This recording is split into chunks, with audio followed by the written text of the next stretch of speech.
आज मशला ब्रेड करब সেই জন্য দেখুন কেমন পিস পিস করে কেটে নিয়েছি। কড়াইয়ের মধ্যে সাদা তেল দিয়ে দিচ্ছি।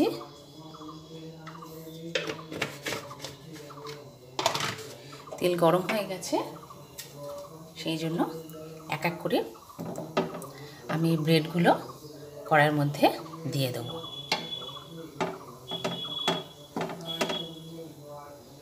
এক এক করে এগুলোকে দিয়ে অল্প করে ভেজে নেব।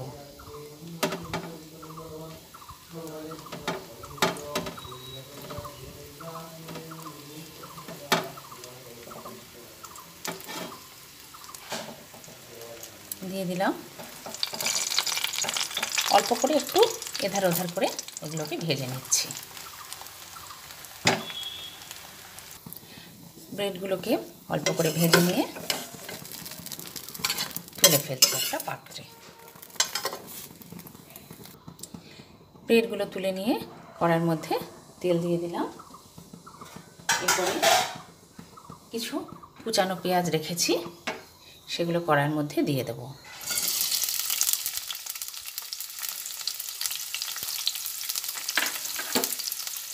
এক এক করে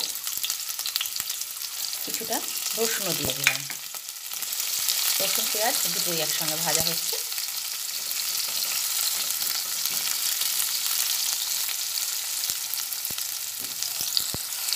সঙ্গে একটা শুকনো লঙ্কাও কুচিয়ে দিয়ে দিলাম।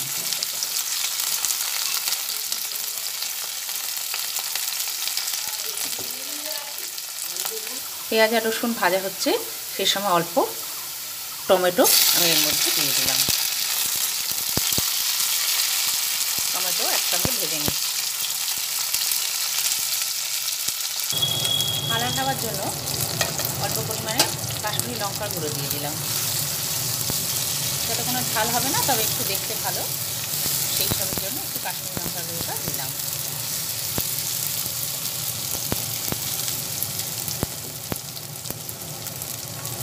এক এক করে এর মধ্যে অল্প পরিমাণে জিরের গুঁড়ো দিলাম।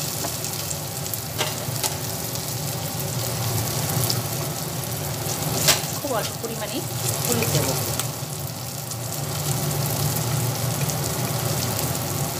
খুব অল্প পরিমাণে হলুদ দিলাম। দিয়ে আবার ভালোভাবে নাড়াচাড়া করে নিচ্ছি।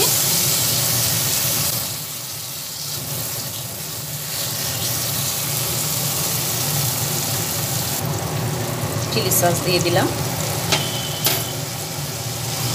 আবার একটু ভালোভাবে নাড়াচাড়া করে নিই। এরপরে এর মধ্যে একটু চিনি দেব।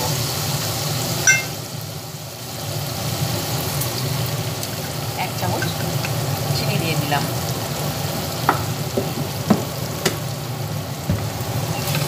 নাড়াচাড়া করে যে পাউরুটিগুলো আমি বা যে ব্রেডগুলো আমি ভেজে রেখেছিলাম সেগুলো ঢেলে দিচ্ছি।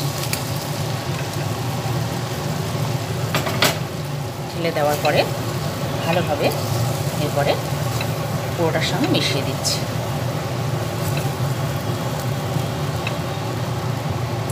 এরপরে এর মধ্যে অল্প পরিমাণে নুন ছড়িয়ে দেব। পরে এর মধ্যে অল্প পরিমাণে নুন দিয়ে দিলাম। নুন দিয়ে আবার ভালোভাবে ওপর নিচ একসঙ্গে নাড়াচাড়া করে মিশিয়ে দিলাম সব মশলা আর পাউরুটিটা। আপনারা এইভাবে সকালের দিকে টিফিন করে নিতে পারেন।